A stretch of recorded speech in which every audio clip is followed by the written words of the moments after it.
여러분 안녕하십니까? 성경 속에 있는 진리를 탐구해보는 기독교 강요 시간입니다.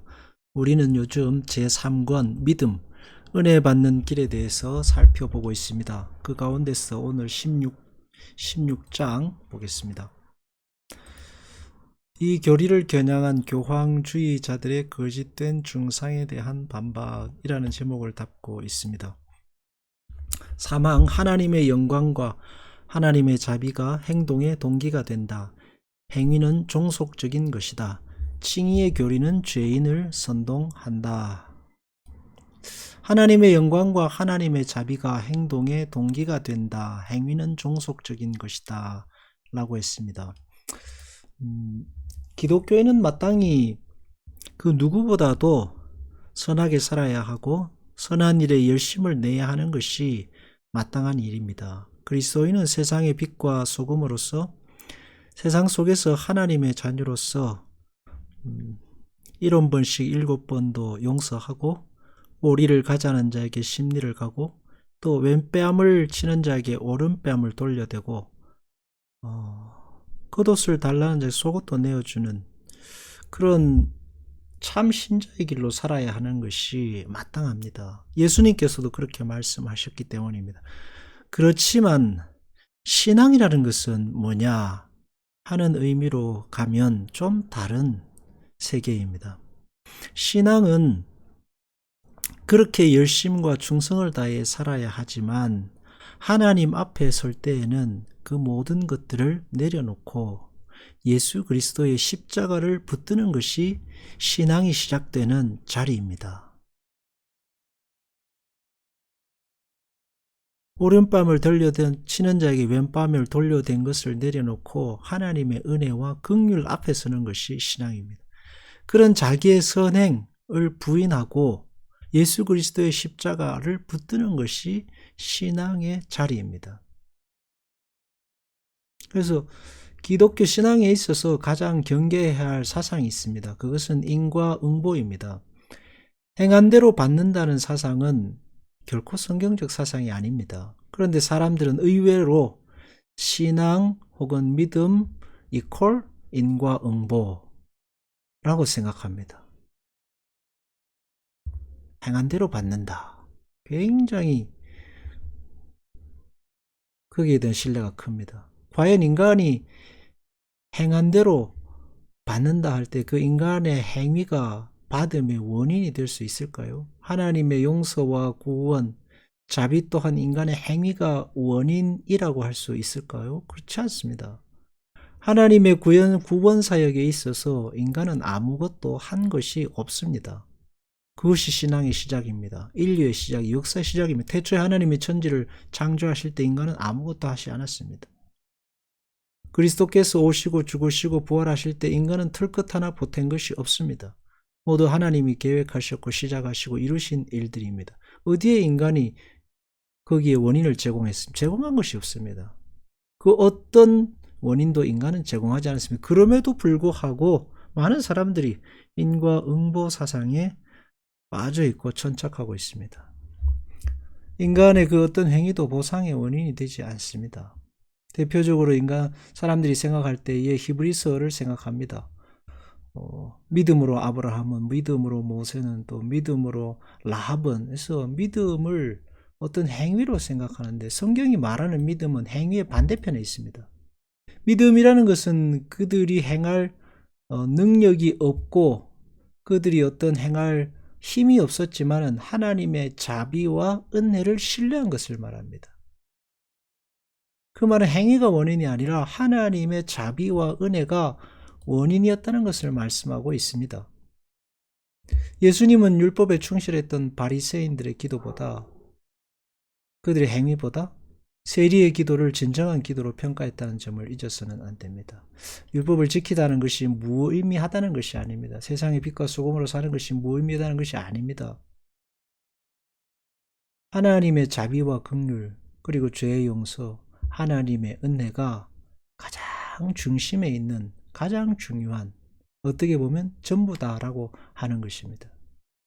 그 하나님의 자비와 긍휼, 하나님의 자비와 긍휼의 대표 모든 것인 예수 그리스도의 십자가를 제외하고 쌓는 행위들은 인간의 자랑에 불과합니다. 다 불타 없어질 것들입니다.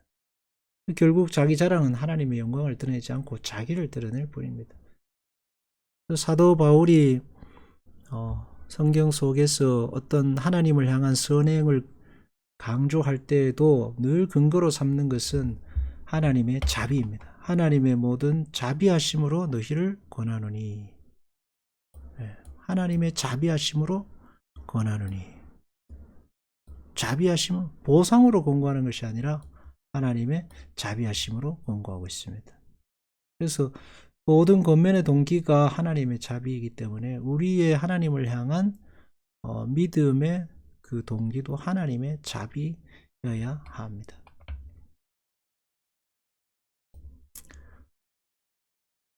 끝으로 나는 우리가 그리스도의 공로에 의해서만 의롭다함을 얻는다는 교리에 첫자리를 주지 않는다면, 이게 첫자리를 주는 것, 이게 굉장히 중요합니다.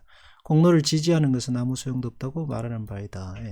그리스도의 십자가의 공로를 첫자리에 놓지 않는다면 그리스도의 십자가의 공로를 지지하는 것이 무의미하다는 얘기입니다. 의롭다함은 그리스도의 공로를 믿음으로 붙잡음으로써 얻는 것이지 자신의 행위로 얻는 것이 아니다. 신자의 의롭다함의 근거, 하나님 자녀됨, 용서하본 자로서의 그런 모든 근거는 예수 그리스도의 십자가의 공로에 의한 것입니다. 이것은 유일하며 그것이 더 보탤 것이 없습니다. 우리 자신의 행위의 어떤 자랑으로 공로를 얻은 것이 아닙니다.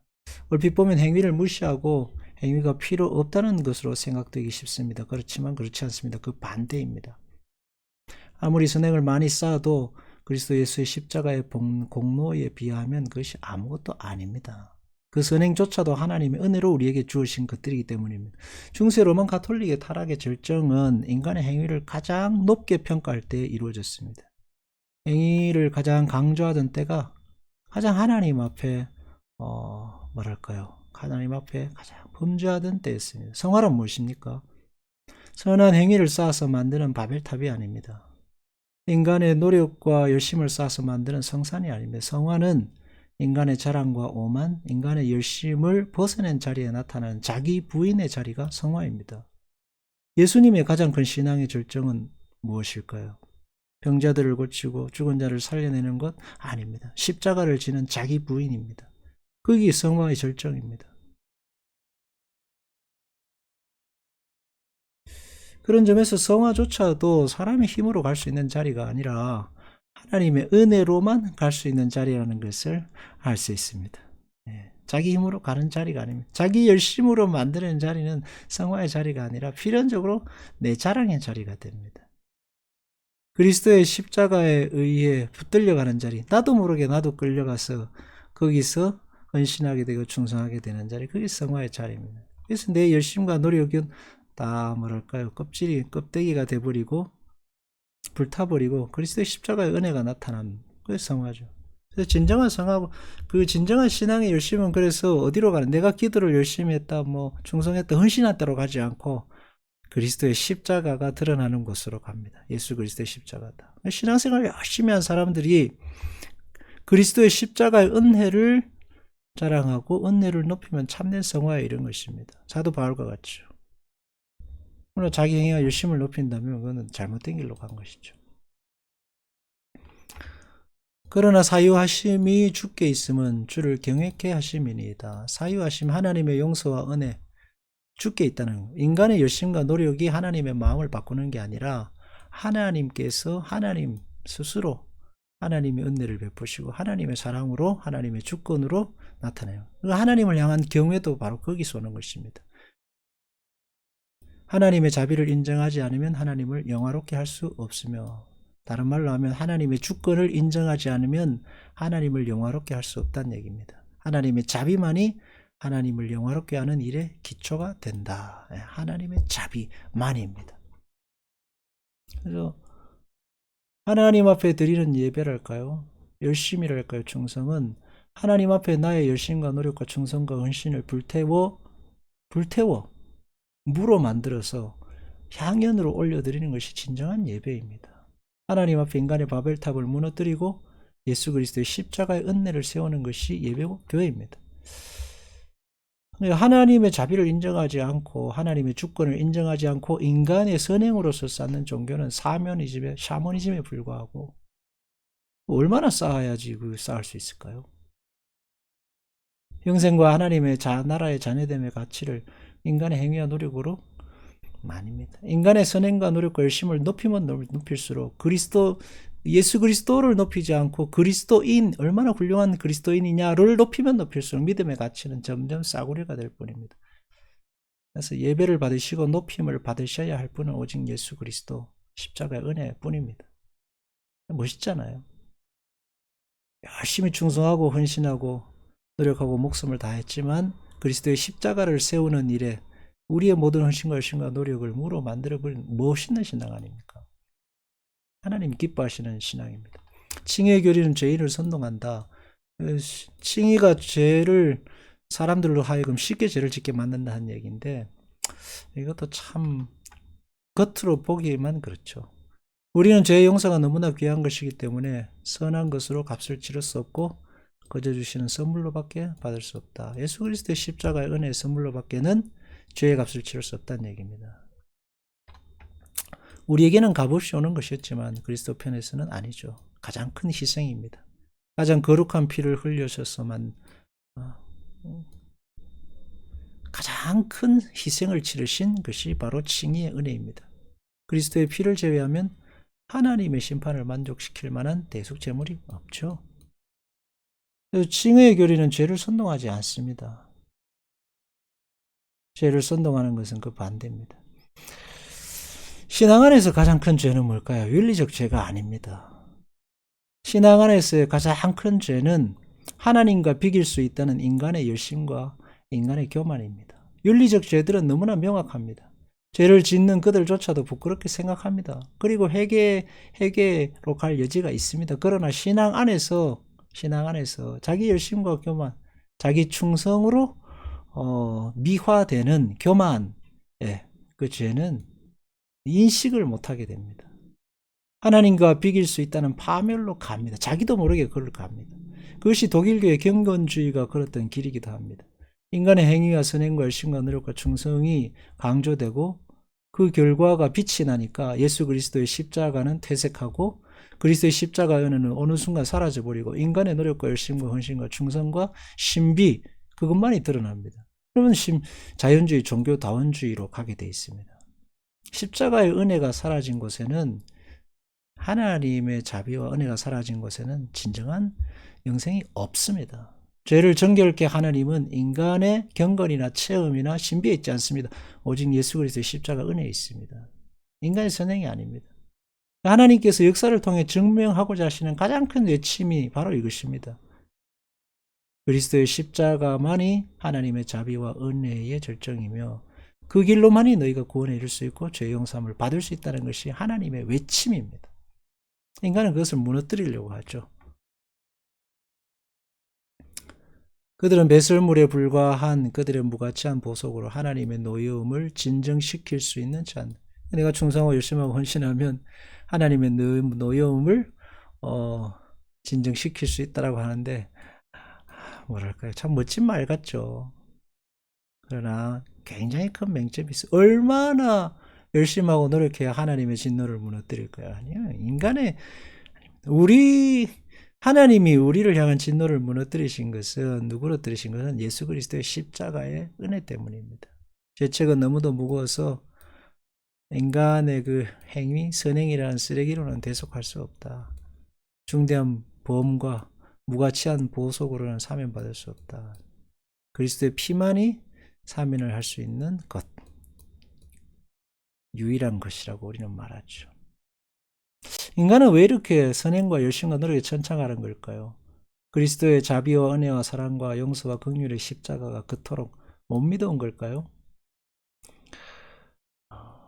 인간은 지금도 여전히 바벨탑을 세우려 하고 선악과에 탐을 내고 있고 인간은 지금도 여전히 신이 되고자 합니다. 거기에 가장 큰 걸림돌이 그리스도의 십자가입니다.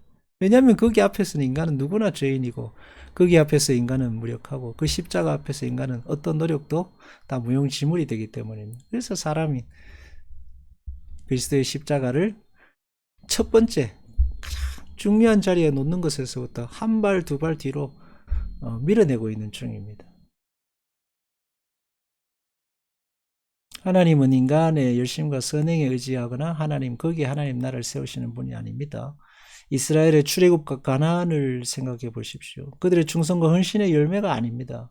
하나님께서 억지로, 다른 말로 하면 하나님이 열심을 내셔서, 그들은 원하지 않았지만 하나님이 원하셔서 하나님이 끌고 가신 결과입니다. 지금도 마찬가지죠. 인간은 끊임없이 반대로 갑니다. 그리스도의 십자가를 자꾸 뒤로 밀어내고 있습니다. 그러나 하나님은 그리스도의 십자가를 교회의 중심에 세우십니다. 지금도 자기 교만에 빠진 인간들을 회개시키시고 무너뜨리셔서 그리스도의 십자가를 그 중심에 세우시는 분이 하나님의 구속의 역사입니다. 그리고 그 일, 하나님의 용서와 자비 그리스도의 십자가의 은혜를 세우는 일에 부름받은 자가 신자입니다. 그리스도 예수님의 보혈로만 죄가 사여질 수 있고 그리스도 예수의 십자가의 은혜로만 인간이 하나님 앞에 의롭다함을 받을 수 있다는 그 십자가의 은혜를 가장 중심에 세우는 것이 우리의 사명이라고 할 수 있습니다. 기도하겠습니다. 하나님 아버지, 우리가 누구보다도 열심히 세상에서 살아야겠고 선하게 살아야겠습니다. 그러나 그것이 그리스도의 십자가의 은혜보다 높아져서는 안 되겠습니다.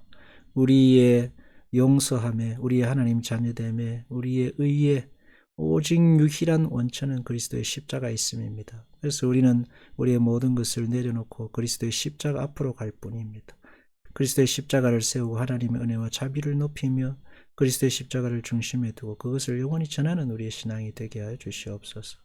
자기 교만에 빠져 내가 하나님 어디로 가고 있는지 길을 잃은 자가 되지 않게 하시옵소서.